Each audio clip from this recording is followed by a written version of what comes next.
Pessoal, vamos lá então, bom dia, tudo bem? Nós damos início aqui na sessão plenária, hoje autos 2894/2021, em que é autor o Ministério Público do Paraná e acusados Jair Graciano Vieira, Jefferson Gonçalves Vieira e também Juliano Gonçalves. Pedindo a gentileza, então, Arthur, oficial de Justiça, que por favor efetue o pregão. Sob a presidência do meritíssimo juiz de direito, Dr. Tiago Flores Carvalho, está instalada a sessão plenária, referente aos autos de ação penal 2894/2021, 8160006, em que são réus Juliano Gonçalves, Jair Graciano Vieira e Jefferson Gonçalves, e vítima Ricardo Pinheiro. Encontrando-os presentes para então julgamento os então réus Juliano Gonçalves, Jair Graciano Vieira e Jefferson Gonçalves. Os seus defensores, Dr. Alisson Martins Leite e Dr. Matheus Gabriel Rodrigues de Almeida. E o representante do Ministério Público Promotor de Justiça, Dr. Lucas Cavini Leonardi. Havendo as testemunhas para serem ouvidas pelo Ministério Público neste plenário, sigilosa 1 se faz presente por videoconferência, Dailton Joaquim Cândido não se faz presente. As testemunhas arroladas pela defesa, também em comum com o Ministério Público, Adailton Joaquim Cândido não se faz presente, sigilosa 01 se faz presente por videoconferência e não se faz presente as testemunhas exclusivas da defesa, Gabriel dos Santos Sunção, Larissa Rodrigues de Souza, Silvio João Abdala Júnior, Fabiana de Lima do Carmo, Mariana dos Reis e Tarsila Patrícia Ferreira Moraes de Lima. Tá certo, obrigado, Arthur. Doutor Lucas, bom dia, tudo bem? Bom dia. Só isso, por favor. Pelo Ministério Público, em relação às testemunhas ausentes, algum outro ponto, algum requerimento, alguma colocação? Das ausentes, nada a requerer, excelência, e em relação também à testemunha que se faz presente por videoconferência, não há interesse noitivo. Dispensa, então, Sim. isso? Tá ótimo. Doutores Alisson, doutor Matheus, também, muito bom dia, tudo bem? Bom dia, doutor. Tudo tranquilo. Pela defesa dos acusados aqui, Jair, Jefferson e Juliano, algum requerimento, alguma colocação? Quantas testemunhas ou algum outro ponto? Quanto às testemunhas ausentes, a defesa dispensa, e as presentes, a defesa também abre mão, excelência, nessa oportunidade. De igual forma, então, as que não compareceram, né? Isso. Sem requerimentos, dispensa, e a única que compareceu por videoconferência, que é comum com o Ministério Público, e também desiste da oitiva. Também. Tá ótimo. Bem, então, jurados, passamos aqui ao sorteio. O primeiro jurado sorteado, a Clarice Tânia Simões. Tudo bem, Clarice? Bom dia. Pela defesa, de acordo? Sim? Ok. Doutor Lucas, pelo Ministério Público. Bom dia, dona Clarice, tudo bem? Pode ficar conosco agora. Vai ser hoje um júri rápido. Pode ficar? Não poderia. Não? Então eu dispenso, senhora. Tá? Então, dona Clarice, hoje sorteada, mas dispensada pelo promotor, eu agradeço. Foi a primeira recusa. Vamos em frente aqui. Adriana Cristina Silvestre da Silva. Tudo bem, Adriana? Bom dia. Doutor, pela defesa, de acordo? A pedido, a defesa dispensa, excelência. Dispensa. Então, Adriana, hoje também sorteada, mas dispensada então, pela defesa, eu agradeço. Vamos em frente aqui. Eduarda Regina da Silveira. Tudo bem, Eduardo? Tudo bem. Bom dia. Doutores pela defesa, de acordo? Sim? Então, por favor. Tá, então, por favor, Eduardo, pode acompanhar aqui o Arthur. Vamos lá. Ingrid Fonseca da Cruz. Tudo bem, Ingrid? Bom dia. Defesa, de acordo? Tá. Então, Ingrid, também hoje sorteada, mas dispensada, então, pela defesa, eu agradeço. Seguimos aqui a Isabela Ribas Conceição. Tudo bem, Isabela? Bom dia. Defesa, de acordo? Ministério Público? Tá, então, por favor, Isabela, pode acompanhar o Arthur também. Vamos em frente. Júlia Mansuri Lu. Tudo bem, Júlia? Também bom dia. Defesa?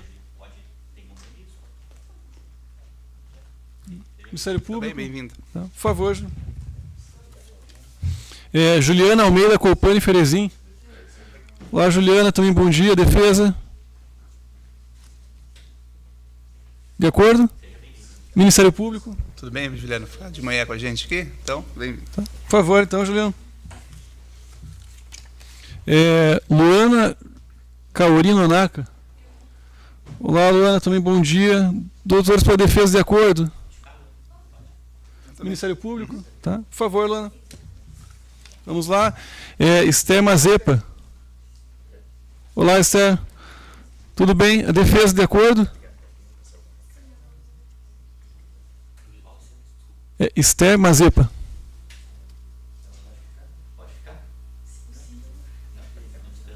Dispensa? Então também Esther hoje sorteado, mas dispensado pela defesa, agradeço. Foi a terceira recusa aqui pela defesa, ainda tem mais 6, né? É isso. São 3 acusados. Então, Luanda Cristine Alves de Oliveira. Olá, Luanda. Defesa. De acordo, Ministério Público? Luanda, pode ficar com a gente? Então, tudo bem. Por favor, então, Luanda. Mais um, né? Estou em 6, né? Marcela Ribeiro Antunes. Olá, Marcela, também bom dia. Defesa. Defesa não tem. Ah, tem, é verdade. De acordo? Ministério Público? Não pode ficar, então, por favor. Por favor, então, Marcelo, pode acompanhar também o Arthur. E aí fechamos, né, Álvaro? 7, é isso? Tá, então, jurados, formaram o conselho de sentença, os demais que não foram sorteados, foram dispensados, ficam hoje liberados. Eu agradeço a presença. Caso que não queira acompanhar, já sabe, é um ato público. Do contrário, a gente se encontra terça-feira, né? É isso, pro último julgamento. Tá certo, então. Obrigado. Um abraço.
Voltamos, né?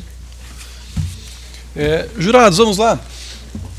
Todos receberam aqui algumas cópias, tem à disposição na bancada, né? Dá uma olhadinha ali, por favor. O que vocês têm em mãos, na primeira página, ali, frente e verso, é um relatório do processo. Então, nada mais é do que um resumo do que aconteceu aqui nessa ação penal até o momento, as principais ocorrências processuais. Em seguida, a segunda página em diante, toda assim à disposição ali uma cópia da pronúncia. A pronúncia é uma decisão que admite a acusação para que venha a plenário. Então a pronúncia ela não condena, não absolve, até porque quem vai condenar ou absolver, ou seja, resolver esse processo em definitivo, são vocês, né, o Conselho de Sentenças jurados no dia de hoje. Ok? Então interprete do que consta na pronúncia, apenas estão somente a título informativo. Eventualmente, eu, juiz, o promotor de justiça, os defensores, a gente faz referência a peças do processo, identifica por movimento, ou então movimentação. Nosso processo hoje é eletrônico, tramita num sistema que chama ProJude, e esse movimentação seria mais ou menos como se fosse ali uma página, né, caso o processo fosse físico. Todos têm à disposição o notebook, tem o processo na íntegra, tanto a fase de investigação, inquérito policial, quanto a fase judicial. As senhoras podem e devem ler esse material. Se quiserem localizar uma página bem simples, dá um Ctrl F, digita lá MOV ponto e o número e consegue localizar. Né? E sem prejuízo disso, também o Álvaro costuma projetar aqui no televisor, né, as peças que a gente vai fazendo referência aqui durante o julgamento. Se ainda assim tiver alguma dificuldade, fique bem à vontade, pode conversar comigo, com o Arthur, com o Álvaro, e aí com toda certeza a gente vai dar o suporte que for necessário. Tá certo? Faço aqui uma anotação. Nós, hoje, como já observado aqui, algumas testemunhas foram roladas pelo Ministério Público, pela defesa, mas houve a desistência delas. Em verdade, apenas uma delas compareceu por videoconferência, mas o promotor de justiça e os defensores entenderam que não era o caso de ouvi-la no dia de hoje, o que é perfeitamente válido. Eles fazem requerimentos de prova e depois podem, se o caso for, abrir mão validamente disso. Né? Então, a rigor, eu vou consultar aqui os defensores ainda. Se houver instrução no dia de hoje, né, produção de provas em plenário, será resumida aqui ao interrogatório dos acusados, né, do Jair Graciano Vieira, do Jefferson Gonçalves Vieira e também do Juliano Gonçalves. Se for o caso de ter um interrogatório, as senhoras aqui na condição de juradas podem e devem fazer perguntas. Então, se tiver esclarecimento, alguma dúvida que eles tenham que responder, fica bem à vontade. A hora que eu der a oportunidade, pega o microfone e façam sim a pergunta, tá certo? Se entenderem que não é o caso de fazer a pergunta diretamente no microfone, tem papel e caneta à disposição, faz por escrito, passa para o Arthur, ele me repassa e eu formulo aqui a pergunta que vocês tiverem feito, ok? Uma última anotação, vocês formam aqui um órgão colegiado, é um conselho de sentença, né, mas a decisão, ou o voto de cada uma das senhoras é individual. O que isso significa dizer na prática? Vocês não podem conversar entre vocês e nem com outras pessoas a respeito do processo. Né? Então conversar é possível, não tem problema algum, não vai exigir, conforme eu costumo dizer aqui, que vocês fiquem de boca fechada, não é isso? Né? Só que de outro lado, o Código de Processo Penal, que a nossa lei aqui proíbe que vocês debatam o mérito da causa do julgamento, troquem ideia, troquem figurinhas ali, para que uma não influencie a outra. Né? Se isso acontecer, inclusive a causa dissolveu o Conselho de Sentença, e o nosso código lá prevê até aplicação de multa para quem der causa. Né? Então, só observar bem essa restrição aí, que a lei nos impõe, para que não tenhamos aí contratempos durante o julgamento. Ok? Até aqui alguma dúvida? Tranquilo? Tá ótimo. A gente passa então a tomar o nosso compromisso, é uma formalidade que prevê a lei, eu faço a leitura em voz alta, em seguida chamo o jurado uma a uma, e à medida que forem sendo chamados, por favor respondam, assim eu prometo. Ok? Então, todos em pé, por favor.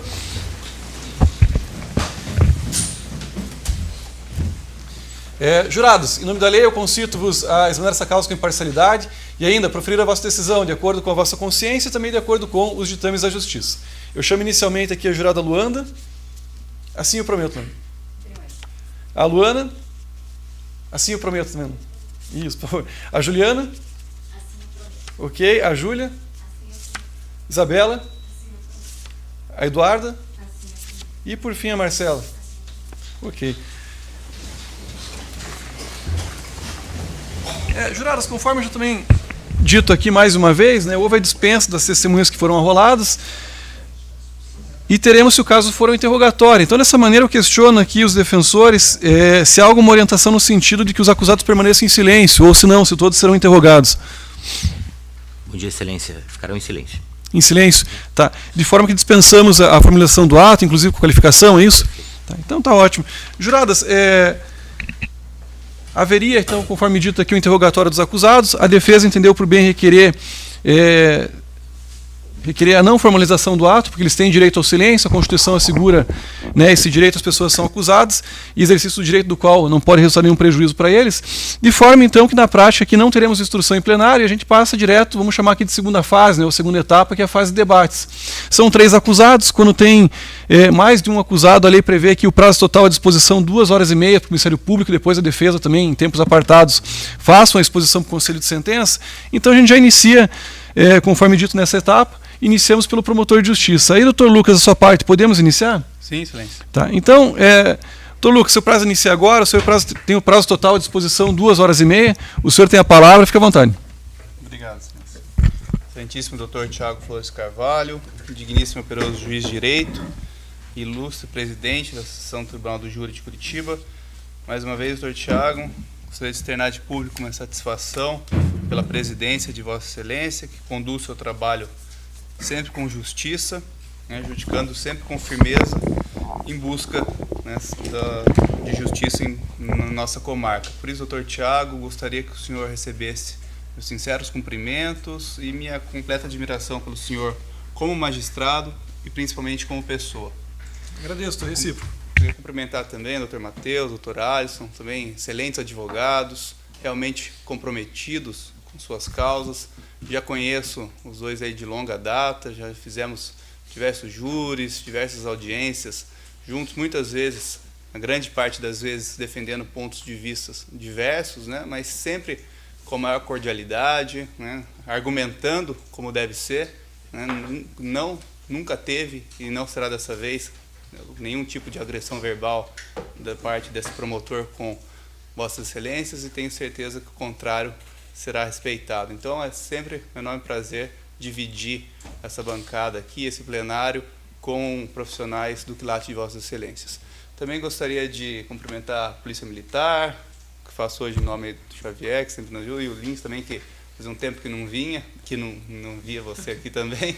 Também cumprimentar aqui o Álvaro, cumprimentar o Arthur, a toda a polícia e também o público presente. Senhora Dona Silvana, obrigado também por sempre estar aqui. Depois, se quiser saber a história da Dona Silvana, ela conta aí para os jurados. É sempre um prazer ter você aqui e ver a senhora inspira a gente a sempre buscar a justiça. A senhora nunca desistiu disso, né? Então, por fim, especial, gostaria de cumprimentar as senhoras juradas, hoje especial, né? 7 mulheres que estão no Conselho de Sentença, e peço licença para, a partir de agora, conversar apenas com a senhora 7.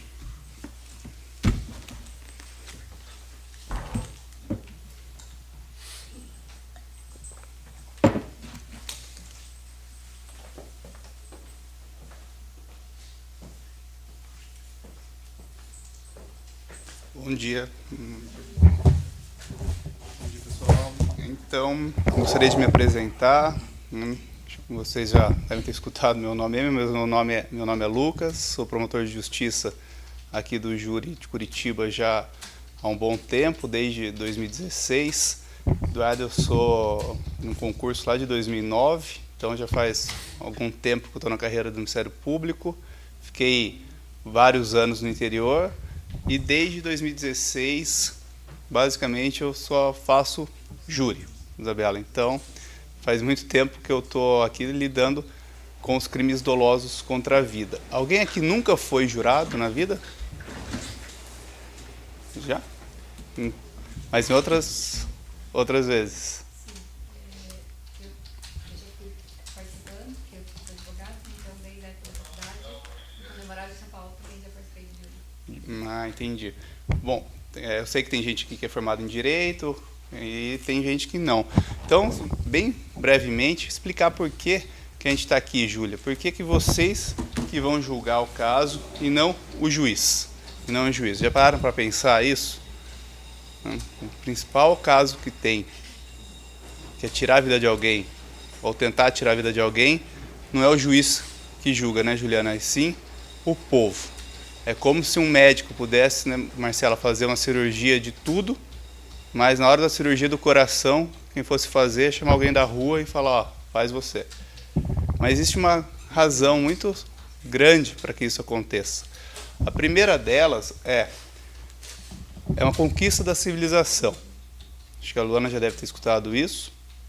É uma conquista da civilização que os seus pares julguem as pessoas. A gente via em filme, né, mas isso está em todos os livros, enfim, antes o rei decretava, né, a pena. Corta a cabeça, vai ficar pena de prisão perpétua, pena de trabalhos forçados, enfim. O rei determinava a pena. Com a evolução da civilização, da sociedade, começou, o júri ele remonta, claro, à antiguidade, mas o que nos interessa mais aqui, do jeito que é mais parecido com hoje, é a Inglaterra. Isso foi uma conquista de que, se um semelhante mata ou tenta matar os seus semelhantes, ele deve ser julgado pelos seus semelhantes. Então, quem vai julgar é o povo, e não o rei. Então, quem vai julgar é o povo, e não o juiz. O juiz julga 99% dos crimes. Ele vai julgar o estupro, o embriaguez ao volante, o roubo, o furto, o tráfico de drogas, porte de arma, basicamente todos os crimes. Todos os crimes. Mas os crimes dolosos contra a vida, quem vai julgar é o jurado. É um direito deles, enquanto réus, serem julgados pelos senhores, pelas senhoras, mas muito mais do que isso. É um direito das senhoras, enquanto representantes da sociedade, Luane, julgar aquele que praticou o pior crime que tem, que é tirar a vida de alguém. Então é um duplo direito. Um direito deles, ser julgado pelas senhoras, um direito das senhoras, enquanto sociedade, julgar eles. Tanto que eles não podem abrir mão. Eles não podem chegar no começo do processo, o doutor Alisson, o doutor Matheus, chegarem aqui no começo do processo e falar: eu não quero ser julgado pelo júri. Meus clientes não querem ser julgados pelo júri, querem ser julgados pelo doutor Tiago. Direto. Pode? Não pode. Porque é um direito de vocês julgar ele também. Entenderam? E isso está, Isabela, na Constituição Federal. É uma cláusula pétrea da Constituição, que é a nossa principal lei. Se a gente pegar uma pirâmide assim, ela está lá no topo da pirâmide, depois tem as leis, depois tem os regulamentos, as portarias, está tudo embaixo. A nossa principal lei, que é a Constituição Federal, e a principal parte da Constituição Federal, que é o artigo 5º, onde estão as cláusulas pétreas ali, não pode mexer nisso. Ninguém pode tirar isso do povo, a não ser que faça uma nova Constituição. Mas não pode mexer nessa para tirar isso do povo. Então, pessoal, é por isso que vocês estão julgando. Eu sei também que vocês deixam seus afazeres, vocês deixam marido, filho, esposa, mãe, pai, trabalho, estudo para estar aqui. Muitas vezes não estão aqui convidados, mas intimados para estarem, né? Mas sintam-se honradas de estarem aqui. Já que é a primeira oportunidade que eu tenho de trabalhar com a maioria de vocês, sintam-se de fato honradas de estarem aqui. Não senta ninguém aqui que tenha qualquer mancha no seu passado, que tenha qualquer problema com a justiça. Então, sentar aqui, Luana, é um atestado de que vocês são pessoas de bem. Pessoas que a lei considera aptas a julgar outras pessoas. E é claro, como o Dr. Tiago disse no começo, eu espero que vocês saiam daqui maiores do que entraram. Maiores do que entraram e sabendo o que se faz aqui no trabalho do Poder Judiciário, do Ministério Público e da advocacia. Que é, de fato, um trabalho sério, e espero que vocês gostem da experiência, mas também, se não gostarem e acharem que não gostam, pelo menos vai ter cabedal, vai ter conhecimento de causa e falar: lá realmente ninguém quer nada com nada. Espero que não seja essa a impressão, mas é um prazer falar com vocês no dia de hoje. Outra questão que eu gosto sempre de deixar clara, e hoje eu vou demonstrar isso, é que, diferentemente do que se pensa, eu não sou um promotor de acusação, eu sou promotor de justiça. Não me interessa ao Ministério Público do Estado do Paraná fazer justiça colocando qualquer pessoa na cadeia. Eu sempre me baseio em 3 vetores: na lei, no estudo do processo e na minha consciência. Se um desses vetores, Juliana, me disser que eu preciso fazer qualquer coisa em favor dos acusados, não me furtaria de vir aqui diante dos senhores fazer isso. Então, esse é o meu terceiro júri. Do meu primeiro júri, não tive o que fazer, era condenação integral, o réu foi condenado a 24 anos. No segundo júri, que foi terça-feira agora, era um homicídio qualificado, eu não me convenci da qualificadora, era uma qualificadora só, pedi para tirar, e o doutor Matheus e o doutor Alisson sabe a diferença que isso faz. Se você tirar uma qualificadora de um homicídio qualificado para um simples, vai ser metade para menos da pena. Além disso, progride muito mais rápido, porque deixa de ser crime hediondo. Mas, assim, eu passo o que eu entendo correto para vocês. E daí pedi para tirar a qualificadora e foi condenado daí sem a qualificadora. Sem a qualificadora. Acho que foi a pena de 14 anos. Hoje, pessoal, estudando o processo, e a minha responsabilidade aumenta, eu juro, eu estudo inteiro. O processo é bem grande, mas eu estudo inteiro. E quando eu vou fazer o que eu vou fazer agora, eu estudo mais ainda, porque a minha responsabilidade aumenta. Eu, estudando o processo inteiro, não me convenci, né, da autoria dos três. E se eu não me convenço, eu não transfiro essa responsabilidade para as senhoras. Então, hoje, o Ministério Público aqui vai sustentar a absolvição dos três. Pode ter sido os três? Pode. Eu acho que foram os três? Eu acho. Mas eu não tenho prova. E eu trabalho uma coisa que se chama prova. E a prova aqui é muitíssimo fraca. Muitíssimo fraca. Antes de eu adentrar na questão da autoria, preciso mostrar para vocês o laudo de necropsia, as folhas 12. Porque, Juliana, vocês julgam por perguntas. São perguntas que a gente chama de quesitos, a lei chama de quesitos. E a primeira pergunta que vai ter para vocês é se o crime aconteceu. São 3 séries, uma para cada réu, uma para o Jair, uma para o Jefferson e uma para o Juliano. Vai perguntar para vocês, para cada um deles, se o crime aconteceu, ou seja, se naquele dia, naquele horário, o Ricardo foi morto, mediante disparo de arma de fogo. Nós temos aqui um laudo de necropsia que demonstra que sim. As folhas 12. Folhas 12. E daí tem toda a descrição do laudo, né? A altura do cadáver, né? Tal.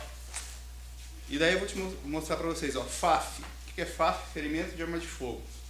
Daí, no crânio, outra no crânio, no flanco, do lado aqui, abdominal, na barriga aqui, nas costas, na coluna lombar, 2, no cotovelo, no pênis. Ou seja, o Ricardo foi peneirado. Foi peneirado. Lá naquele dia.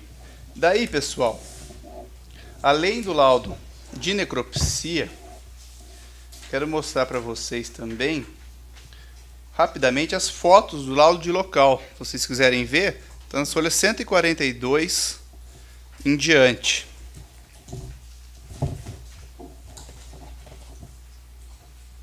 Só veja se está batendo. Tá? Daí vocês podem ver as fotos do que aconteceu.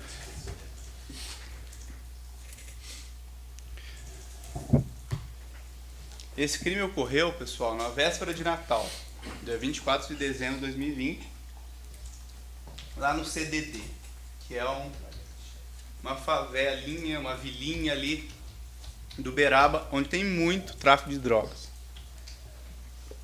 Muito tráfico de drogas. O que aconteceu? O Ricardo, que é conhecido como Costelinha, ele foi levar um presente para a filha dele. E ele, assim, não estou aqui, eu estou acostumado, infelizmente, com isso. Boa parte do que eu faço aqui é bandido matando bandido. Traficante matando traficante. Direto. Às vezes a vítima é pior que o réu. Claro que ele não merecia morrer, ninguém tinha que ter matado ele, enfim. Ele morreu com tornozeleira eletrônica. Ele era conhecido aí como justiceiro do Uberaba, que respondia por diversos homicídios também. 2 deles aqui, tirando o Jefferson, 2 deles aqui, também, se pegar a ficha criminal desse tamanho. Desse tamanho. E daí a polícia, vocês viram aí, foi investigar. O Crime de homicídio, pessoal, é muito difícil de investigar. Muito difícil de investigar. Principalmente nesses bairros. Ninguém, Isabela, dá nada para a polícia. Ninguém quer falar. Ninguém quer se comprometer. Ainda mais quando envolve pessoas perigosas. Quem que se envolve? Ainda mais agora, tem 7 mulheres aqui, mas eu sempre falo isso. Quem que se envolve? Por exemplo, nesses casos assim, não é nem o pai, é só a mãe. É impressionante. Fala assim, ó, já matou meu filho, então se quer me matar, pode me matar também. E daí vai lá e conta, se sabe. Ou se viu. Agora, outras pessoas estão passando na rua e viu alguma coisa, ninguém fala. Ninguém fala. Ninguém é louco de falar. E a polícia, pessoal, vai tentando cavocar, vai investigar e vai tentando convencer pessoas a depor, vai atrás de um celular, de uma câmera, vai investigar, vai investigar. No caso aqui, pessoal, mas por que a gente chegou aqui? Bom, primeiro, quem julga são vocês. O Ministério Público faz uma análise do que tem lá no início e se tem algum indício, ele vai denunciar. Tem que denunciar, é o que a lei manda.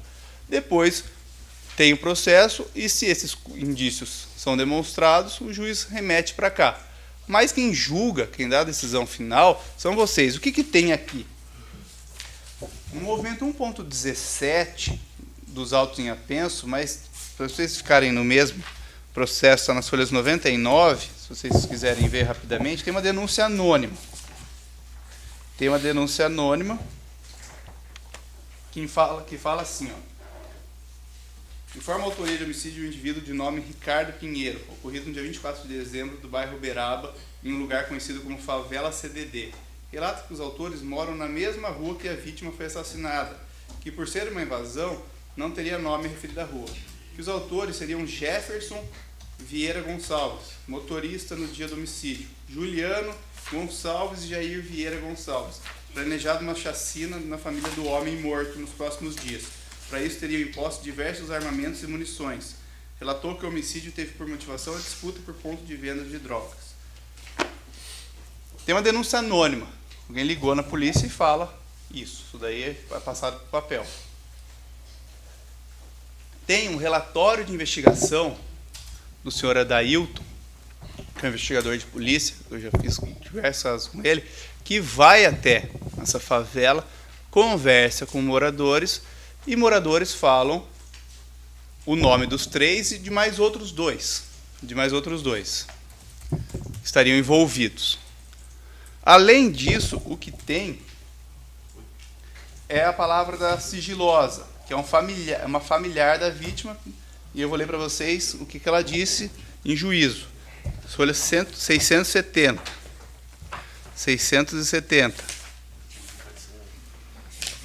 Ela diz o seguinte, pessoal, e tudo da investigação basicamente foi com base no que ela falou.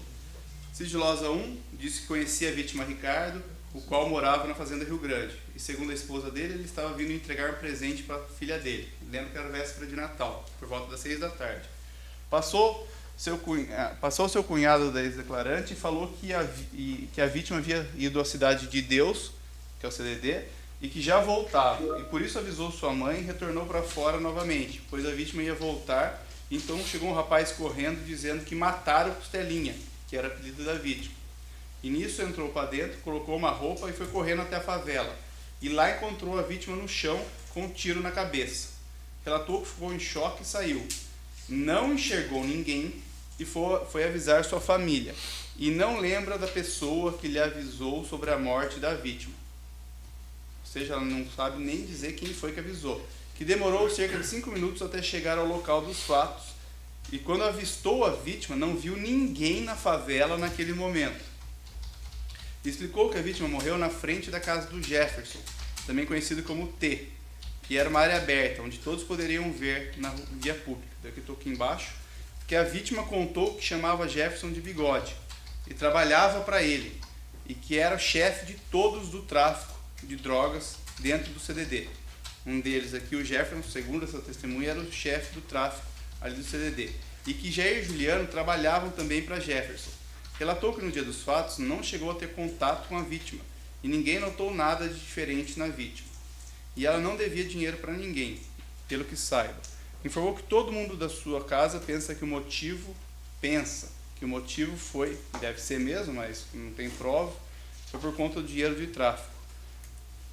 Ela estava no CDD aguardando o ML recolher o corpo. O próprio pessoal da favela estava falando que havia sido o Jair e até então não tinha vinculado o nome com a pessoa. Em torno de uma semana depois, encontrou uma pessoa na vila que disse a ela que o cunhado dessa pessoa estava na favela no momento do assassinato. Descreveu como foi. Então, pessoal, essa, na verdade, é a prova do processo. Vocês viram? Ela disse que uma pessoa foi falar para ela que o cunhado dessa pessoa viu quem foi. E que teriam sido os 3. Quem mais que tem? O relatório do policial falando que lá na favela falavam que eram os 3 mais outras pessoas, juntamente com outras pessoas. E a denúncia anônima. Então, mais nada. Não tem um laudo celular, não tem uma perícia, não tem uma câmera, não tem nenhuma testemunha sigilosa, ou seja, nem a polícia, nem essa pessoa indicou quem foi essa pessoa que foi contar para ela o que aconteceu, e a polícia não conseguiu ir atrás ou não foi atrás. Não tem uma testemunha que tenha visualizado ou que tenha contado de uma forma mais firme para a polícia o que aconteceu. Então, eu acho que foram eles, eu acho. Mas você condenar alguém porque uma pessoa falou que uma outra pessoa disse que o cunhado viu, e a gente não tem quem é esse cunhado, não tem nada aqui, não tem a qualificação da pessoa, nem para tentar ir atrás. Daí é muito, muito pouco. Muito pouco. Pode ter sido eles? Claro que pode. Assim, às vezes a defesa fica brava comigo, não vai ser o caso hoje aqui, porque eu junto todos os processos que essas pessoas já tiveram, porque nós conseguimos demonstrar muitas vezes, não porque tem que condenar porque é bandido, mas a gente consegue demonstrar que são pessoas que, com esse histórico, seriam capazes de fazer isso. De fato, seriam capazes de fazer isso. Pessoas que andam armadas, que respondem por outros homicídios. Uma coisa eu falar, foi a Isabela. Mas a Isabela tem ali 25 anos, nunca fez um mal para ninguém, nunca deu tapa na cara de ninguém, deu agora 10 tiros na cabeça de alguém. Estranho, né? Eles não seria estranho. Isso daí não é preconceito, isso é experiência. Poderia ser? Poderia. Pode ser eles? Pode. Mas, como eu disse para vocês, e o meu cargo é isso, né? Eu sou promotor de justiça. Uma prova dessa aqui, e é o que tem. O processo tem 6 volumes, né, doutores? O processo é desse tamanho, mas o que tem é isso. O que tem é isso, é por isso que eles estão aqui. E outra coisa, hein? Estou pedindo a absolvição dos 3 aqui. Eu sei que depois um de vocês foi atrás de familiar, as coisas. Depois os doutores, por favor, também me ajudem nisso. Saindo daqui, né, tem outro que tem mandado em aberto, não vai sair. Não é para ir atrás de ninguém. Vocês sabem quem que é essa sigilosa, não é para ir atrás. Porque tudo que acontecer com ela, com a família delas, a polícia é atrás de vocês que vão. Então, assim, recebam essa chance aqui e sigam, se der, numa vida um pouco mais regrada. Estou pedindo a absolvição de vocês aqui porque não tem prova. Tudo bem, pessoal? Então, hoje, o Ministério Público, porque não tem convencimento, não tem como demonstrar para vocês uma prova concreta de que foram os 3 que estão envolvidos de fato na morte do Ricardo. O Ricardo, como eu disse, tem diversos crimes. Diversos crimes. Então, outras pessoas poderiam estar envolvidas também. E a polícia seguiu só essa linha de investigação, né? Fechou o inquérito rapidamente, porque também não foi atrás, não foi juntado aqui também nem o histórico do tráfico de drogas, indicativo, denúncias anônimas do tráfico, que poderia daí depois a gente, estudando, fazer um link com o próprio Ricardo, não tem nada. O que tem é essa palavra dessa sigilosa, que ouviu dizer, de uma pessoa que ouviu dizer. Então é muito frágil para sustentar aqui uma condenação.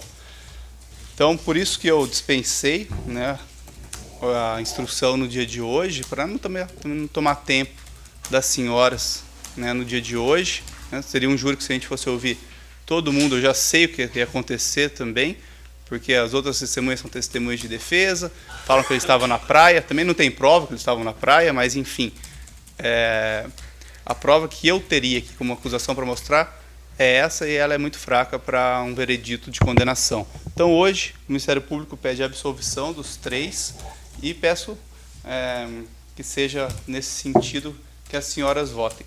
Muito obrigado pela atenção, daí depois eu vejo as senhoras no próximo julgamento, e acho que o próximo já é o último, né? No dia 30, terça-feira da semana que vem. Obrigado, bom dia, né? E até lá. Doutor Lucas, encerrado para o Ministério Público? Tá, jurados, eu vou questionar ainda os defensores, mas da parte das senhoras, podemos prosseguir ou preferem fazer um intervalo? Podemos? Ok? Doutores para a defesa, podemos? Tá. Dessa maneira, então, quero crer que se inicie pelo doutor Matheus, é isso, doutor? Então, tem o prazo total à disposição, 2h30. Seu prazo inicia agora, doutor Matheus. O senhor tem a palavra, fique à vontade. Muito obrigado, excelência. Peço a palavra. Não há um princípio de filosofia, um dogma de moral, um cânone de religião, um postulado de bom senso, uma regra jurídica que autorize um pronunciamento condenatório na dúvida. A justiça só vive da prova. Só o arbítrio se alimenta do monstro da presunção.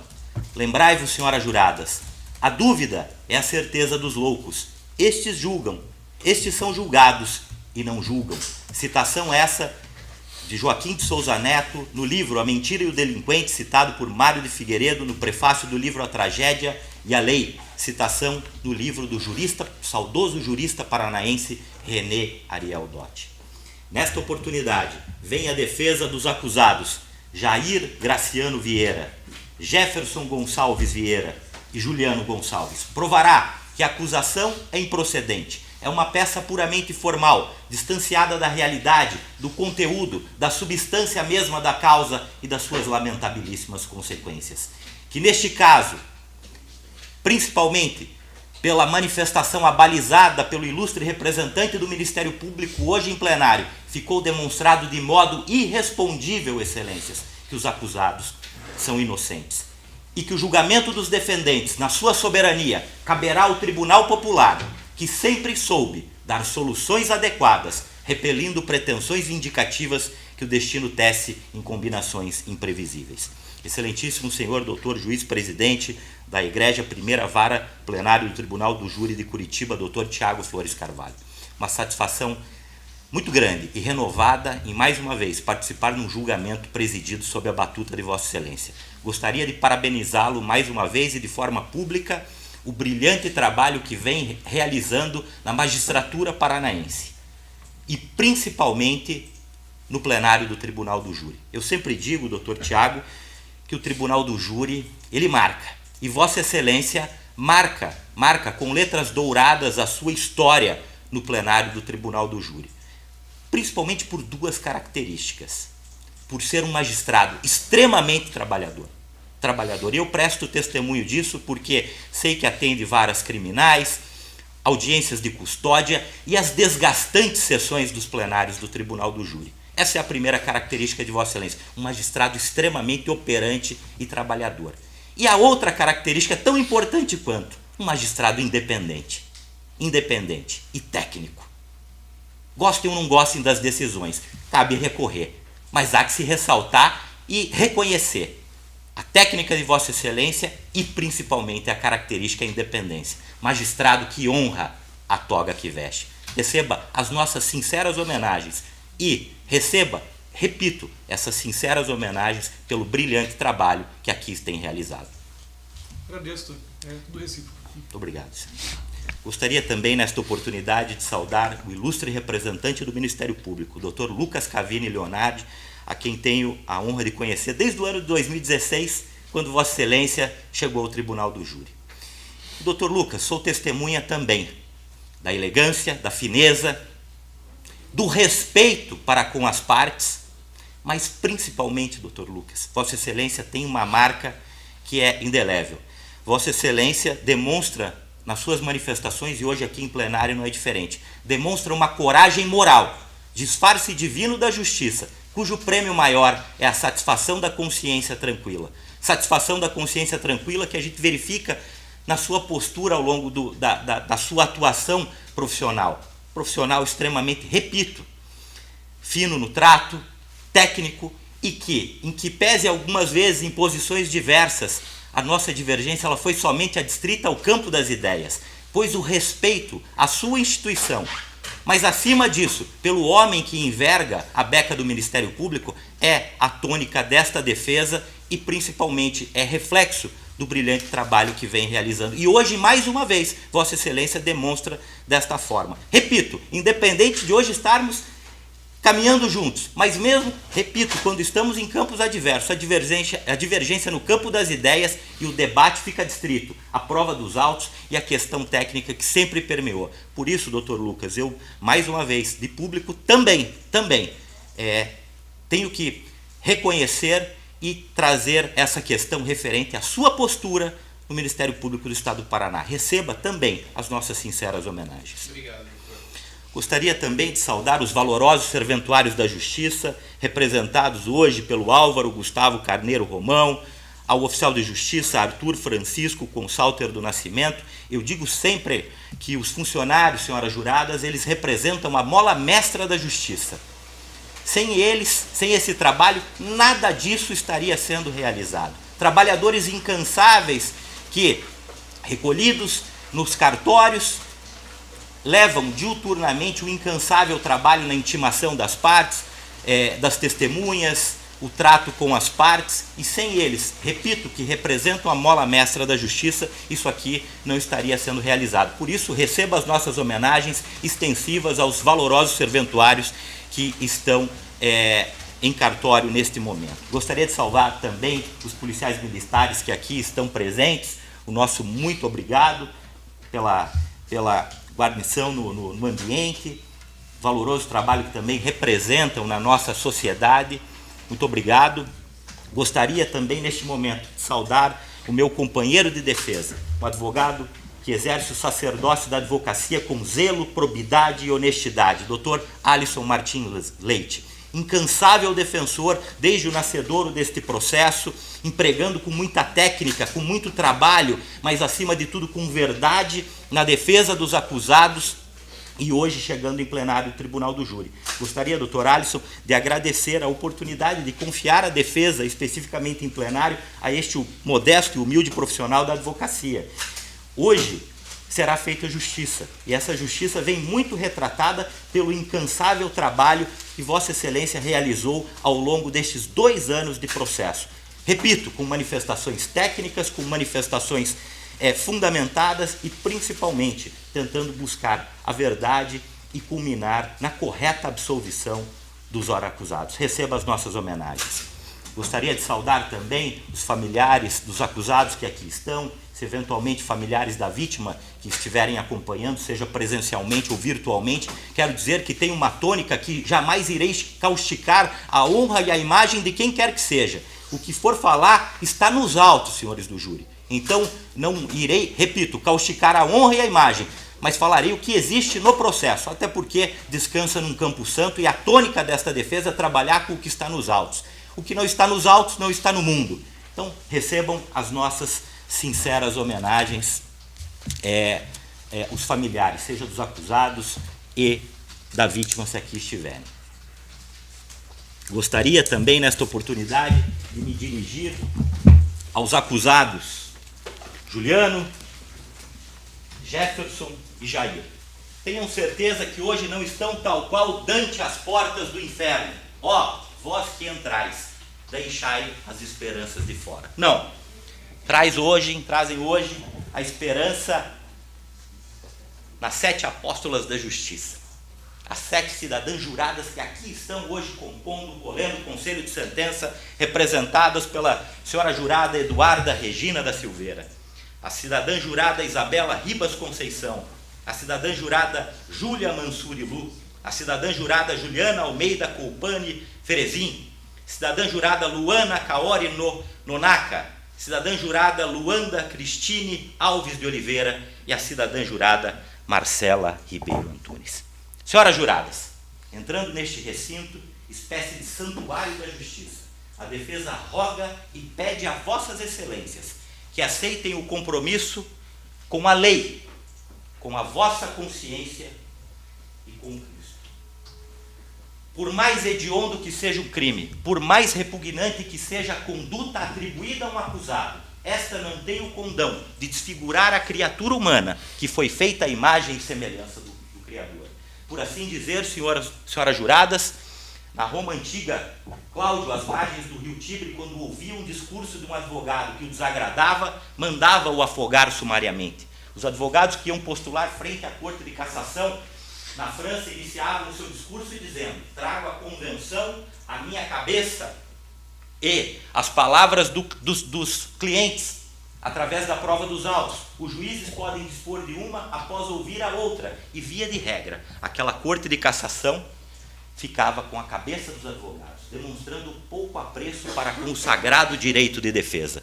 Direito de defesa esse, senhoras juradas, que vem esculpido na nossa Constituição Federal de 1988, a nossa Constituição Cidadã, que assegura a todo aquele que tem o infortúnio de ser trazido às barras de um tribunal a ampla defesa. E hoje, esta defesa técnica, sob a fé do meu grau, juntamente com o Dr. Alisson Leite, e em concordância com o ilustre representante do Ministério Público, irá se pautar pela prova dos autos. Estamos com a íntegra dos autos, como bem disse o Dr. Lucas. 6 volumes, devidamente marcados todos, devidamente estudado, preparado, para que a defesa técnica pudesse chegar a vossas excelências com a certeza e a convicção baseada na prova dos autos, de que efetivamente estes 3 que aqui estão são inocentes desta pesada acusação que recai contra os mesmos. E posso dizer, senhoras juradas, que esta causa tem uma nota, tem uma característica e tem um selo que a distingue de qualquer outra, que é o pedido de absolvição levado a efeito pelo ilustre representante do Ministério Público, Dr. Lucas Cavillo Leonardo, que após a singela e atenta leitura dos autos, concluiu pela improcedência da acusação, pela ausência de provas contundentes da autoria. Promotor esse que tem, na sua história, ao longo desses mais de 7 anos, no plenário do Tribunal do Júri, um caso emblemático, que é o caso da menina Raquel Genofre. E que, graças a Deus, e que Deus atalhe de qualquer pessoa o infortúnio que os familiares daquela menina tiveram, através da prova pericial, Dr. Lucas, conseguiram chegar à autoria. E aqui, excelências, a par de toda a fragilidade probatória, mas principalmente por uma questão de prova pericial, aliado a tudo que o Dr. Lucas trouxe a vossas excelências, cai por terra a versão da famosa testemunha sigilosa número 1, e nós chegaremos lá. Eu inicio, excelências, com a leitura do Código de Processo Penal, o artigo 6º do Código de Processo Penal, a cartilha de todo bom operador do direito. Temos a Constituição Federal, a nossa lei maior. Entretanto, o Código de Processo Penal regula os procedimentos. Essa é a cartilha do bom operador do direito. E o que diz o artigo 6º do Código de Processo Penal, e que peço vênia para proceder à leitura a vossas excelências? Diz o artigo 6º do Código de Processo Penal: logo que tiver conhecimento da prática da infração penal, a autoridade policial deverá dirigir-se ao local, providenciando para que não se altere o estado e a conservação das coisas até a chegada dos peritos criminais. 2. Apreender os objetos que tiverem relação com o fato após liberado pelos peritos criminais. 3. Colher todas as provas que servirem para o esclarecimento do fato e suas circunstâncias. Ouvir o ofendido, ouvir o indiciado, proceder a reconhecimento de pessoas, coisas e acariações, determinar, se for o caso, que proceda a exame de corpo de delito e quaisquer outras providências. E aí seguem outras providências que aqui estão elencadas, mas essas que procedia a leitura a vossas excelências, uma autoridade policial que esteja comprometida com a busca da verdade, para que venha trazer a investigação, senhoras juradas, o culpado e não uns culpados, deveria seguir à letra esses requerimentos. Entretanto, excelências, com a máxima vênia, a nossa autoridade policial, a mesma claudicou, a mesma errou, a mesma utilizou um caminho tortuoso, excelências, de investigação, que, lamentavelmente, culminou com um indiciamento e posterior prisão, mas graças a Deus hoje, com a leitura do processo de um promotor do gabarito e do quilate de Dr. Lucas, vem e pleiteia a absolvição correta perante vossas excelências, ante a total inexistência probatória. E que bom isso, porque hoje estaríamos numa verdadeira Netflix, Apple TV ou qualquer outro aplicativo com o verdadeiro autor desse crime assistindo pela rede mundial dos computadores, até porque o julgamento é transmitido ao vivo, estaria assistindo, comendo pipoca e dando risada da cara desses três, que, como bem dito pelo Dr. Alisson, nas inúmeras conversas ali, até dentro do próprio sistema, se referiam mesmo como laranjas de uma situação como essa, pois estariam pagando de forma inocente. Mas isso hoje foi podado pelo Dr. Lucas. Isso foi podado pelo Dr. Lucas. E o inquérito policial, ele tem o seu início, e eu peço a leitura a vossas excelências da exordial acusatória, delimitando o que seria essa acusação, e como bem disse o Dr. Lucas, hoje, em termos de questão probatória, existe o único depoimento da sigilosa de ouvir dizer que uma moradora do bairro disse que o seu cunhado ali estava dentro e teria visto toda a situação ocorrida.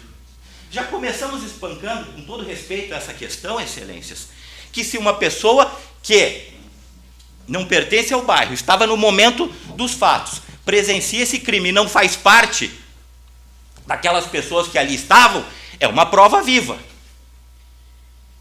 Já não fecha por ali. Como é que ele saiu, como é que ele viu, estava perto, para trazer com essa riqueza de detalhes que a testemunha de ouvir dizer,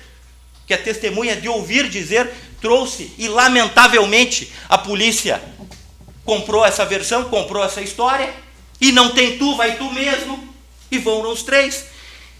E aí a denúncia que está no movimento 39.2, excelências. Peço uma singela leitura de vossas excelências.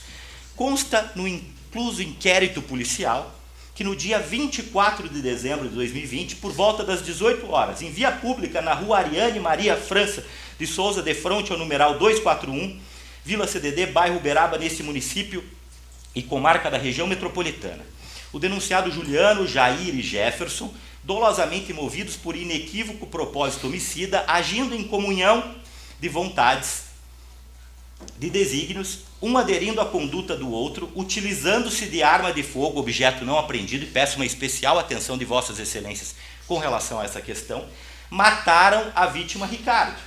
E aqui as descrições das lesões constantes no exame de necropsia. Apura-se que o crime foi praticado por motivo torpe, em razão de desavenças envolvendo a vítima e os denunciados relacionados ao tráfico de drogas. Por fim, apurou-se, e aqui eu peço uma especial atenção de vossas excelências, que muito embora tenham sido os denunciados Juliano e Jair, aqueles que participaram diretamente da execução do crime, efetuando os disparos de arma de fogo contra a vítima, e segundo a testemunha sigilosa, seriam os dois que atiraram, a mando de Jefferson, pessoa essa que sequer tem antecedentes criminais, sequer tem, inclusive do pano de fundo que se fala de tráfico de drogas, esse moço e a diligente autoridade policial sequer trouxe, como bem pontuado pelo Dr. Lucas, qualquer denúncia ou qualquer indicativo que o mesmo seja ligado ao tráfico de drogas, espancando por completo a motivação do crime, porque, como diria o Papa do Direito Penal, Nelson Hungria, o saudoso Nelson Hungria, o motivo é o adjetivo do crime. E qual é a motivação desse delito, excelências? Se o suposto mandante, como bem relatado pelo ilustre representante do Ministério Público, sequer tem antecedentes por questão de tráfico de drogas. Não tem nada. Ao contrário, com todo o respeito, de Costelinha, a nossa vítima. E tivemos agora recentemente o julgamento de um habeas corpus envolvendo uma questão onde o desembargador aqui do estado do Paraná, falando da vítima daquele habeas corpus, onde ele corretamente concede a soltura, era uma vítima de má qualidade, para parafrasear o desembargador. Não era farinha de hóstia. Não era farinha de hóstia. Condenado pelo egrégio segundo Tribunal do Júri por um homicídio, Costelinha, em Almirante Tamandaré, doutor Alisson, um homicídio consumado e 2 tentados. E a autoridade policial, senhora jurada, não precisa ser do FBI, não precisa ser da polícia, de qualquer outra unidade ou grupo especializado. Espera aí, nós temos uma vítima envolvido na senda de crimes, responde por homicídio, condenado, tem um homicídio e 2 tentativas em Almirante Tamandaré. Vamos tentar cruzar essas informações. Não fez absolutamente nada disso. E eu sigo na leitura porque eu quero chegar na questão da prova pericial, senhoras juradas. Além de toda a ausência de credibilidade desta versão, como muito bem pontuado pelo Dr. Lucas, nós chegaremos na questão da prova pericial. Então, verifiquem que, segundo a denúncia hoje requerida em procedência da mesma, 2 seriam os atiradores. A mando de Jefferson, que teria ordenado, e que, repita-se, senhores do júri, senhoras do júri, não tem um antecedente relativo a esta questão. É solicitado o laudo de local de morte, não vem telefone celular, o telefone sumiu, em que pese existiam indicativos de que ele teria mandado mensagem, a sigilosa faz isso. E há um outro detalhe de fundamental importância, excelências, que claudicou a nossa autoridade policial com a sua bela investigação. O Costelinha, a vítima, Ricardo, estava com o monitoramento eletrônico.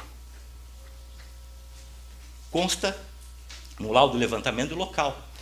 Inclusive, excelências, estava com a tornozeleira embalada em alumínio, doutor Alisson, supostamente para cortar o sinal, para que a justiça, que estava acompanhando passo ao passo desta pessoa, que não honrou a confiança depositada pelo judiciário quando lhe concede o monitoramento, e aqui eu me retorno ao ano de 96, 97, 98. Estou ficando velho, doutor Tiago. Na VEP, na Benjamin Constant, que a gente ouvia falar tanto da progressão de regime, doutor Lucas. É a confiança do Estado para o reeducando.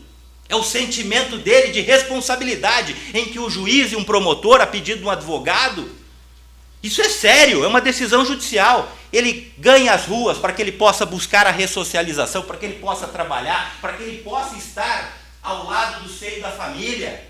Mas a nossa vítima aqui estava com monitoramento eletrônico. Fala-se muito que ele teria ido até aquele local para levar um presente para a filha e não foi levantado nenhuma prova nesse sentido, nenhum outro familiar ou qualquer outra situação que comprovasse. Sequer a autoridade policial, senhoras juradas, isso é de fundamental importância dessa bela investigação, buscou a caminhada, a trajetória de Costelinha naquele dia, aonde ele passou, com quem ele conversou, quais foram os contatos, nada. E estava na barba da polícia, doutor. Nada. E se vale de uma versão frágil da testemunha sigilosa, hoje, muito bem colocado pelo doutor Lucas. Está no movimento 85.1, excelências. A minha folha seria 154 do Projúdio, o movimento 85.1, aí tem a figura 21, tornozeleira coberta, fixada à perna do cadáver. E aí abaixo, ela embalada. Ah, mas cortou o sinal. Mas então vamos buscar pelo menos para ver se cortou o sinal, aonde que ele passou, com quem ele conversou, aonde ele esteve, para que essas pessoas que tiveram contato com o mesmo, que não poderia, porque se ele embalou a tornozeleira, ele não poderia estar naquele perímetro. Aonde ele passou, onde ele conversou. Básico. Na barba da polícia. Aí eles preferem trazer uma pessoa que sequer tem antecedentes, que é Jefferson, colocando um suposto mando de uma situação. E prestem atenção, senhoras juradas, com a máxima vênia. Falam em 2 atiradores. E essa foi a nossa investigação, parou nisso. Não foram atrás das vítimas de Costelinha, não foram atrás do monitoramento eletrônico. Ah, mas impera a lei do silêncio, a lei do medo. A polícia, com todo respeito, está lá para tentar investigar, se valendo somente desse mantra, desse argumento repetitivo. Ora, e aí eu peço uma especial atenção de Vossas Excelências, 117.1, e não foi à toa que o Dr. Lucas pediu absolvição. Além da questão do ouvir dizer, inclusive, essa semana, um precedente paradigmático do Supremo Tribunal Federal, restabelecendo uma decisão de impronúncia levada a efeito na capital paranaense. Houve recurso, Tribunal de Justiça do Paraná entende que vai a júri, STJ mantém, e o Supremo Tribunal Federal, em decisão monocrática, entende que encaminhar o júri por ouvir dizer sequer deveria estar aqui sentado, quiçá um pedido de condenação. E o doutor Lucas, como fiscal da lei que o é, conhecedor da lei como é, um estudioso e, acima de tudo, um homem de consciência, pleiteia hoje, Vossas Excelências, a correta absolvição dos 3 acusados, Excelências. Tem pai, tem filho e tem sobrinho hoje aqui no banco dos réus. São seres humanos com seus erros, com seus defeitos, com as suas virtudes, com histórias de vida, Excelências.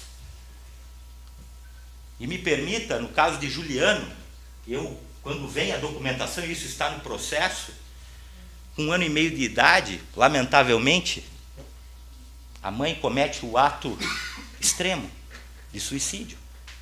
1 ano e meio. Nós não sabemos o que existe por trás de determinadas histórias, Excelências. São homens com seus erros, com seus defeitos, com as suas virtudes, mas que aqui estão, e como bem colocado hoje, e graças a Deus, ainda há promotores de justiça em Berlim, como o Dr. Lucas, que pleiteia absolvição por conta dessa ausência probatória. Mas vamos para a prova pericial, a prova que não falha, a prova que não mente, a mesma prova pericial que, em caso emblemático do Dr. Lucas, coloca aquele facínora, aquele bandido do assassino de Raquel Genofre no banco dos réus e é condenado. Vamos lá.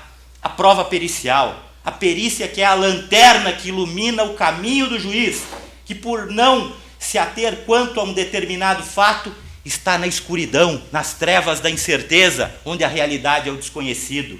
É a lente que corrige a visão deficiente, pela falta de um conhecimento especial. Peço uma leitura de Vossas Excelências no movimento 117.1.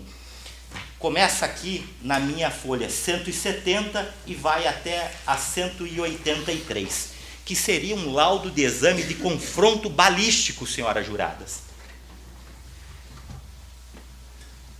De uma arma que foi apreendida com Jair e com Sidney num processo ocorrido em Almirante Tamandaré, onde a sigilosa diz que teria existido uma situação de ameaça, que inclusive, senhoras juradas, na sentença de Almirante Tamandaré, doutor Alisson, eu já vou passar na sequência a palavra ao doutor,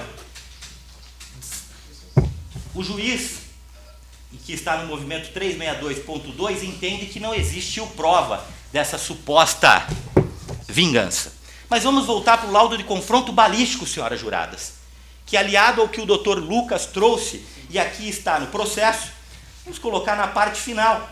Foram retirados os projéteis e os estojos do laudo do levantamento do local e da necropsia do corpo da vítima, e ficou acautelado.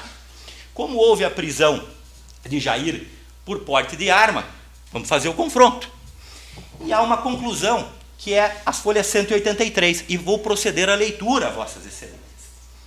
Face aos exames realizados, pode a perita concluir: os 3 estojos numerados como 2, 3 e 4 não foram deflagrados pela pistola marcas Taurus, calibre nominal 380, número de série tal, e pela pistola marca Taurus, calibre nominal número tal, número de série tal, numeradas como 1 e 2, respectivamente no presente laudo, mas foram deflagrados numa mesma arma de fogo, diferente das armas de fogo encaminhadas a exame. Segue. Os projéteis encamisados A, B, C e D, motivo pericial referente ao SML, não foram lançados através do cano da pistola marca Taurus, calibre nominal 380, e da pistola marca Taurus, calibre nominal 380, descritas no laudo tal deste Instituto de Criminalística. Ok? Perícia negativa. Mas vamos ler ao final, excelências, e peço uma especial atenção das 7 juradas, do Colendo Conselho de Sentença. Diz aqui, mas foram lançados através do cano de uma mesma arma de fogo. Ou seja, excelências, a pessoa que está assistindo o julgamento pela rede mundial de computadores, num verdadeiro Netflix, num seriado, torcendo pela condenação de inocentes e que foi rechaçada hoje pelo Ministério Público do Estado do Paraná, vê por terra cair a versão da testemunha sigilosa de ouvir dizer da moradora do cunhado da vila. A perícia que disse que foi negativa, que a arma não deu a balística, ela vai além e diz que mas foram lançados através do cano de uma mesma arma de fogo e, através da versão farsa, mentira, engodo e pilhéria que foi trazida à testemunha sigilosa, seriam 2 os atiradores, e que, doutor Alisson, me corrija se eu estiver errado, os 2 atiraram, inclusive, segundo a versão, pelas costas. Vão tirar no par ou ímpar para ver quem foi? Está faltando uma arma. Por isso que o doutor Lucas pede absolvição também, porque sabe da fragilidade, sabe de toda essa questão e que vem encampado pela defesa respeitosamente na data de hoje, mas foram lançados através do cano de uma mesma arma de fogo. Esse é o problema da autoridade policial não conversar com os peritos, ouvir e chegar, opa, chegou aqui, a sigilosa está dizendo que foram 2 os atiradores. Foram 2. Mas a prova pericial que não falha e não mente diz, é uma arma de fogo. E essa versão, ela vem, excelências, com a máxima vênia corroborada no depoimento da testemunha de defesa ouvida no ambiente sereno do fórum, Fabiana, que diz, doutor Alisson, que ela estava para fora da sua residência esperando as compras chegarem, afinal de contas era um dia de Natal, véspera do Natal, e que quando passa a primeira moto da vítima, vem na sequência uma outra moto, desce o garupa e uma pessoa efetua o disparo, uma pessoa forte, uma pessoa parruda. Ou seja, a prova pericial se aproxima e confirma o que a testemunha de defesa Fabiana, ouvida no crivo do contraditório, na presença de um juiz de direito, do Ministério Público e da defesa, de que a confirmação levada a efeito no laudo e hoje também, como bem disse o doutor Lucas, de que essa versão, senhoras juradas, ela não se confirma, seja através de uma prova testemunhal extremamente frágil, mas principalmente aliada à prova pericial, que não falha e não mente, que, vamos nos atentar, o confronto da negativa. Entretanto, o bom perito foi além. Olha, os projetos que foram encaminhados, eles foram expelidos por uma arma de fogo. E segundo a frágil, sigilosa, de ouvir dizer, e hoje rechaçada pelo ilustre representante do Ministério Público, foi um único atirador. Foi um único atirador. E eu espero que a autoridade policial, com a correta absolvição levada a efeito pelo Colendo Conselho de Sentença nesta data, esse processo seja encaminhado novamente para que busque os verdadeiros autores deste fato. Este é um caso emblemático, excelências. Este é um caso emblemático. Eu gostaria, doutor Alisson, algumas considerações também do doutor, e aí na sequência nós voltaríamos, até porque eu havia prometido que iria falar ao mesmo tempo do doutor Lucas, já passei 4 minutos a mais, mas a responsabilidade, principalmente o processo e todas as situações, e principalmente quando o advogado tem a consciência de que da sua atuação, da sua forma de expor e principalmente através de tudo que é colocado, depende a liberdade de 3 pessoas que não merecem ficar enclausuradas e não merecem ser condenadas, principalmente, repito, por uma causa que tem uma nota, um selo e uma característica que a distingue, que é o pedido de absolvição levado a efeito pelo Ministério Público. Doutor Alisson, eu gostaria, e eu volto daí para arrematar com a questão dos quesitos, por favor. Obrigado, doutor. Bom dia a todos. Faço os cumprimentos iniciais do meu colega, os meus, apenas acrescentando que cumprimento o doutor Matheus pela nobre função que faz, pela brilhante oratória, e que é uma honra dividir a banca da defesa com Vossa Excelência. Obrigado. Estendo os demais cumprimentos que ele fez inicialmente a todos presentes. Senhoras jurados, como bem mencionou tanto o membro do Ministério Público quanto o meu outro colega, as investigações elas foram superficiais, para não dizer o pior, sequer investigação teve. Como já citado algumas vezes, a vítima, figura conhecida já do meio policial, respondendo diversos crimes de homicídio, muitos deles na tentativa, ou seja, a vítima sobreviveu e sequer alguma delas foi intimada para comparecer na delegacia, simplesmente para dizer se naquele dia estava presente, não estava, se poderia fornecer o seu número celular para que pudesse fazer um rastreamento, verificar se estava naquele bairro ou não estava. Como bem citado ali, recentemente em Almirante Tamandaré, a vítima tentou contra 2 pessoas, uma, dos 3 que estavam presentes, uma faleceu e 2 sobreviveram. Não foi chamado na delegacia. No mesmo bairro, em 2017, vítima Jean, que estava passando para os colegas ali e na região tecendo comentários de que o possível autor de um roubo na casa de um policial militar, onde a sua arma de serviço e uma televisão foi roubada, seria o Costelinha. Chegando em seus ouvidos, o que ele fez? Chegou de moto, cara limpa, sem capacete, ele conversando com os amigos numa rodinha, na rua, ele simplesmente chega e dispara na cara e finaliza no chão. Todo mundo corre. Ninguém investigou, os familiares, amigos, verificar se não teve intenção de vingança. Esse próprio policial militar também não foi intimado para prestar esclarecimentos se realmente aconteceu esse fato, não aconteceu, se ele tinha suspeitas em relação ao Costelinha, não tinha, se naquele dia ele estava de serviço ou não estava. E o fato principal é relatado pela testemunha sigilosa que no dia dos fatos, Jefferson era o motorista e os outros 2 chegaram para dar os disparos e fugiram no veículo. Uma testemunha presencial não é parente da vítima, nem dos réus, não é amigo nem inimigo, uma moradora da rua, que relatou que uma motocicleta passou com a vítima, ela desceu, vieram outra moto, 2 rapazes, o garupa desceu, desferiu os disparos, inclusive o primeiro, ela cita que viu o primeiro, que quando ele ouviu o primeiro disparo, ele colocou a mão na barriga, e nessa ela já entrou para casa, óbvio, ninguém vai ficar ali assistindo para depois acabar sendo alvo também. Ela correu para dentro de casa e se escondeu, até que viu a moto passar, depois ela foi pela janela e olhou. Mas ela viu o quê? O primeiro disparo. O garupa desceu de capacete, deu um disparo na barriga, ali ele caiu e desferiu os outros disparos que ela só ouviu.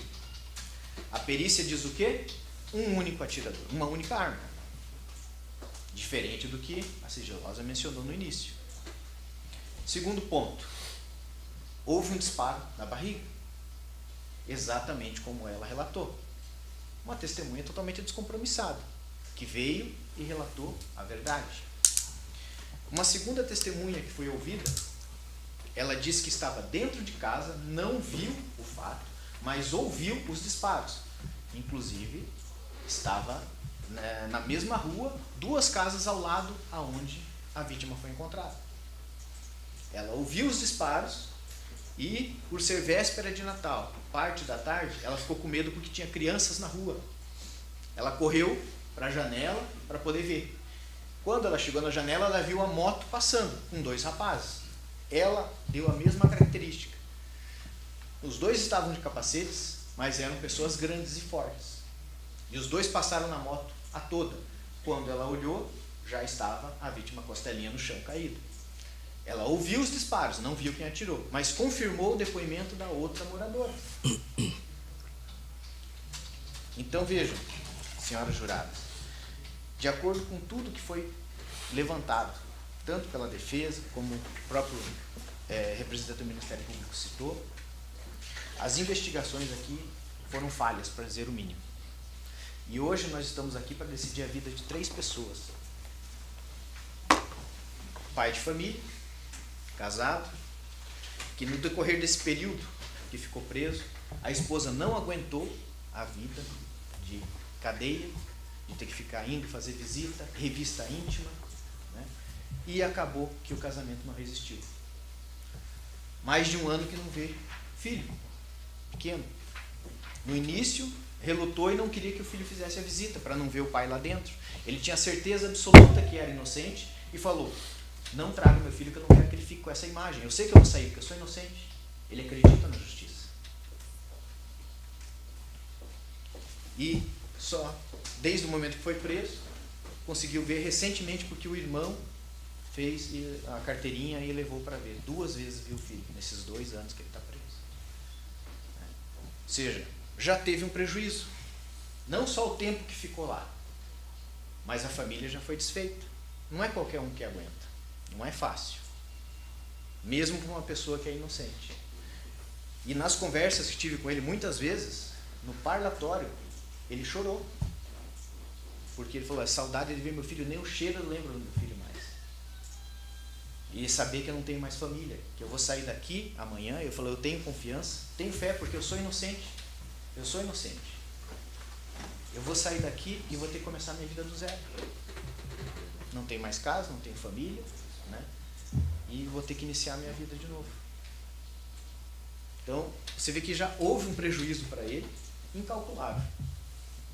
Eu peço que vocês imaginem, tentem imaginar o que é para uma pessoa inocente acordar todo dia enjaulado numa grade, empilhado com várias pessoas, comendo comida azeda, como muitas vezes chega lá.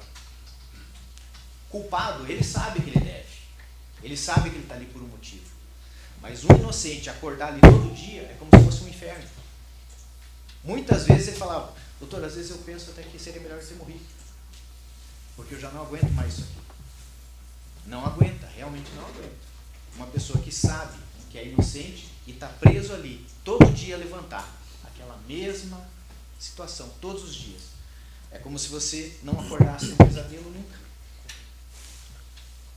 Então eu peço que Vossas Excelências, na hora de analisar, né, tanto o pedido de absolvição do Ministério Público quanto o nosso da defesa, após analisarem realmente essas provas, entendam que eles são inocentes. Se realmente fossem culpados, teriam prova suficiente para isso.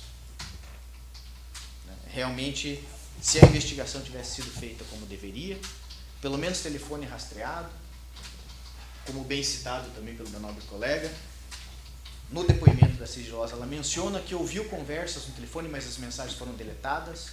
Opa, um questionamento que, na época, nenhum dos policiais fez. A senhora teve acesso ao telefone? A senhora retirou o telefone da cena do crime? Pode isso? Adulterar uma cena de crime?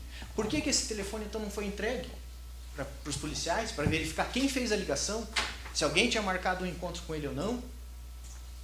Rastrear aquele número, porque ele colocou, realmente isolou a tornozeleira, mas o telefone não. Poderia ter verificado quem fez a ligação, qual o número, esse número estava onde? mas não foi feito.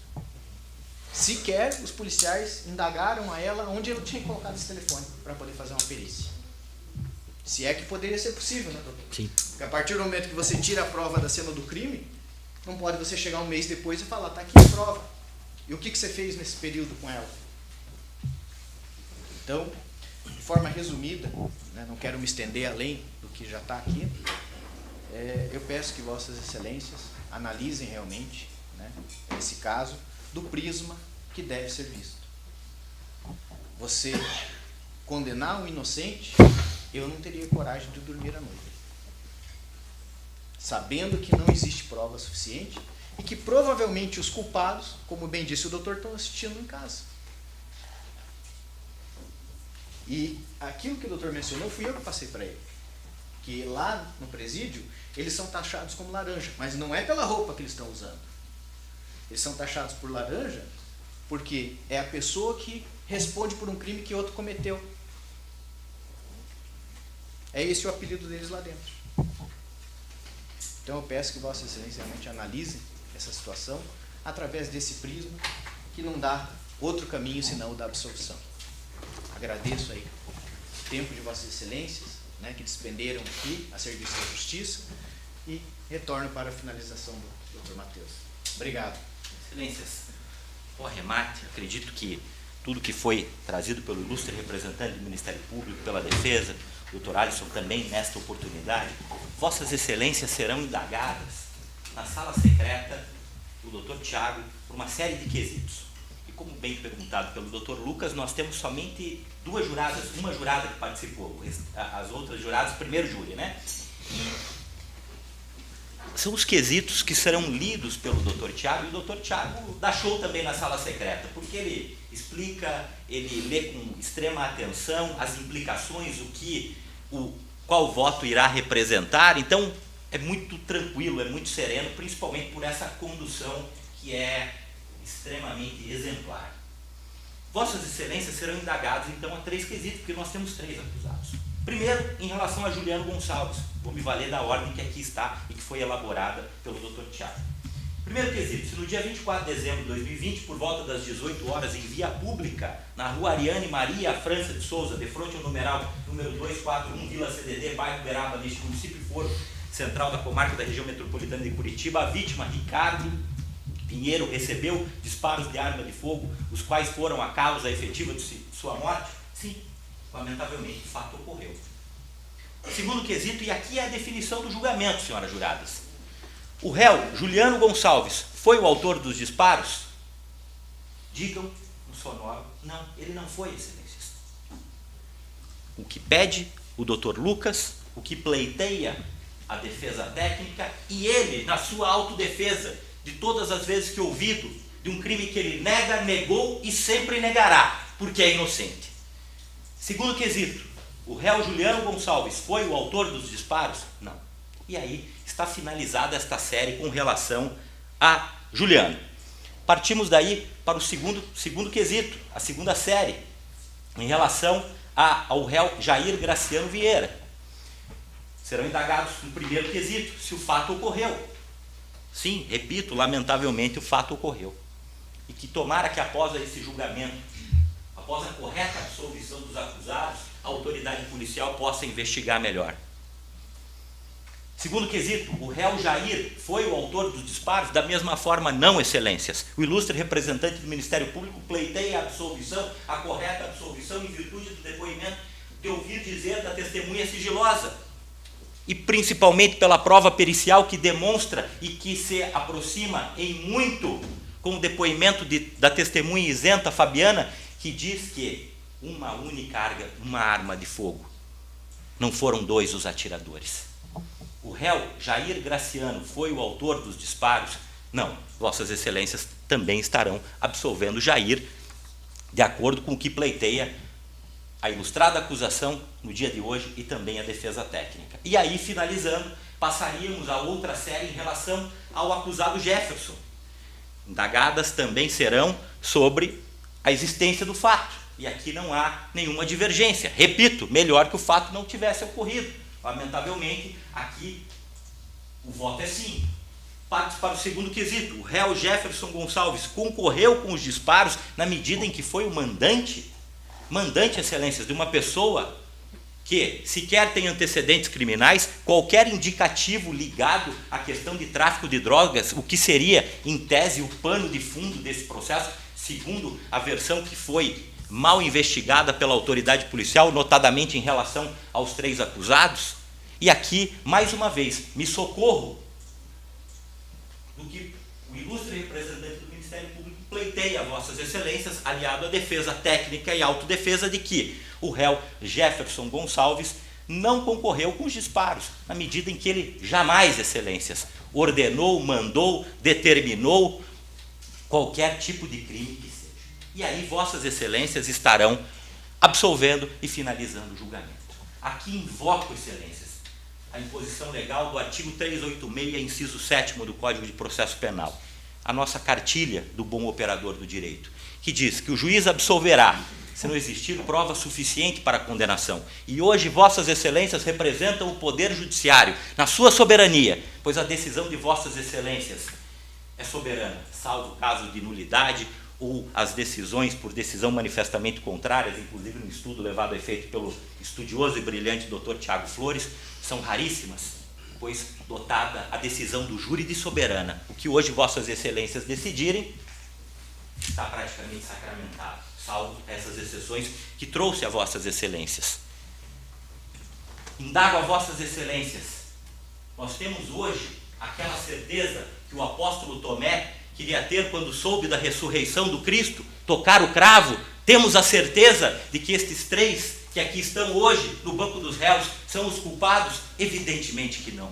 O próprio Ministério Público do Estado do Paraná, representado por seu grande agente, Dr. Lucas, ao longo desses 7 anos de experiência que aqui tem, fora a escola do interior do Estado, que também é demais, né, doutor? A experiência e tudo mais, vem e pleiteia hoje a vossas excelências.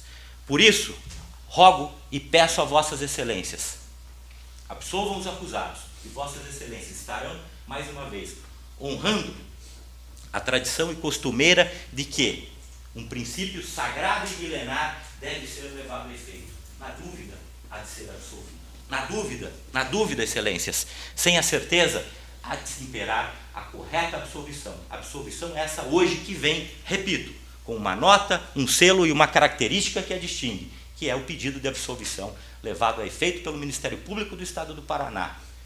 Muito também por toda essa questão probatória que aqui está, seja a questão pericial e seja a questão da prova testemunhal, que aqui extremamente foi precária. Doutor Tiago, mais uma vez agradeço a forma como fui recebido neste plenário do Tribunal do Júri, agradecendo a oportunidade, repasso a palavra a Vossa Excelência. Muito obrigado. Obrigado, senhora juradas. Licença. Jurados, então, finalizada aqui a fala pela defesa, Ministério Público, interesse em réplica. Jurados, algum esclarecimento adicional? Doutor Lucas, pelo Ministério Público, em relação aos quesitos de acordo? De acordo.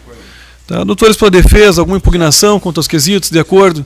Tá ótimo. Então, jurados, passamos à etapa final do julgamento, que é justamente a quesitação e a votação. Peço gentileza, a hora que suspenda a transmissão e em seguida retomamos já com a leitura da sentença.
Estava sem o microfone. Vamos lá. Retoma a questão de julgamento. Convido todos para que fiquem em pé, para que se faça a leitura da sentença. Juliano Gonçalves, Jair Graciano Vieira e também Jefferson Gonçalves. Realizamos aqui no dia de hoje o julgamento dos senhores. A instrução em plenário foi dispensada, os senhores optaram por ficar em silêncio. Em sequência, o promotor de justiça fez a exposição do que entendeu aos jurados e, da mesma maneira, também os defensores assim fizeram a favor de cada um dos senhores. Ao final de tudo isso, o Conselho de Sentença chegou a uma conclusão, e essa conclusão está presente na sentença, que agora faço leitura. Leitura é essa de maneira resumida, ela é um pouco extensa, mas depois os senhores, Juliano Gonçalves, Jair Graciano Vieira e também Jefferson Gonçalves, terão acesso na íntegra. Dessa maneira, então, passo direto ao item 2, fundamentação. Ao responder essa série de quesitos, os jurados chegaram à seguinte conclusão. Primeira série, em relação ao acusado Juliano Gonçalves. A linha A, reconhecer a existência do fato. A linha B, não atribuir a autoria ao réu, o que tornou prejudicado, então, a votação dos demais quesitos. Segunda série, acusado Jair Graciano Vieira. Reconhecer a existência do fato. Não atribuir a autoria ao acusado, tornando, de igual forma, também prejudicada a votação dos demais quesitos. E, por fim, terceira série, quanto ao acusado Jefferson Gonçalves. A linha A, reconhecer a existência do fato, a linha B não atribuíram a autoria ao acusado, prejudicando assim também a análise dos demais quesitos. Item 3, positivo. Diante do exposto, em atenção ao Conselho de Sentença, julga-se improcedente a acusação, a efeito de absolver os acusados Juliano Gonçalves, Jair Graciano Vieira e também Jefferson Gonçalves das imputações pelas quais foram pronunciados. Eu dispenso aqui a leitura dos demais itens, deixo consignado apenas que os acusados aqui responderam ao processo presos, né, e diante aqui da absolvição, então, ora é expedido mandado de prisão que os colocará em liberdade, e isso se por um acaso algum deles não tiver algum outro mandado de prisão, alguma outra restrição, por alguma outra anotação criminal que porventura exista. Dispenso a leitura dos demais itens. Curitiba, dia 25 de maio de 2023. Doutor Lucas, pelo Ministério Público, alguma colocação, algum requerimento? Não. Doutores Alisson e Matheus, algum requerimento, alguma colocação? Tá, perfeito. Dessa maneira, então, aqui agradecendo a presença de todos, o Ministério Público, a Defesa, servidores, a escolta policial, os serviços terceirizados, aos próprios acusados, em especial ao Conselho de Sentença e, por fim, também ao público que nos acompanha aqui presencialmente pela internet. Na ausência de outras considerações, dou por encerrada a presente sessão. Eu agradeço. Obrigado.